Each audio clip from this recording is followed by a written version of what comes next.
ഇങ്ങോട്ട് കൊണ്ടുവന്നത്? എനിക്ക് ആരെയും കാണാൻ വയ്യ. എനിക്ക് ആരോടും ഒന്നും മിണ്ടാൻ പോലും കഴിയില്ല. ഞാൻ സംസാരിക്കും. ഇനി എല്ലാരോടും എനിക്ക് സംസാരിക്കാമല്ലോ. ആമി വരൂ.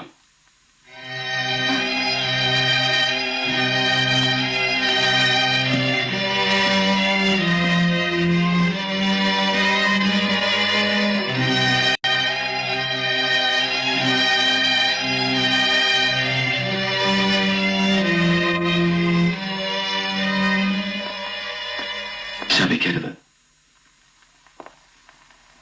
തെറ്റുകളും കള്ളങ്ങളും ഒരുപാടായി. എല്ലാവരെയും വേദനിപ്പിച്ചു. അറിയാം.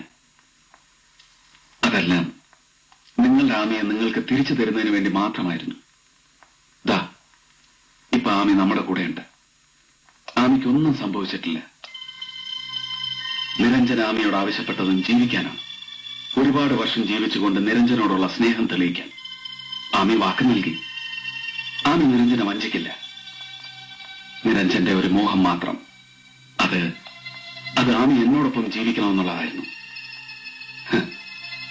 തൂക്കുമരത്തിലേക്ക് നടന്നുപോയവന്റെ അവസാനത്തെ ആഗ്രഹം.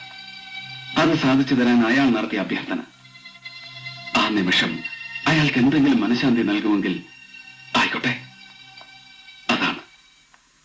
അതാണ് ആമിയുടെ കഴുത്തിൽ കാണുന്ന താലിച്ചരട്.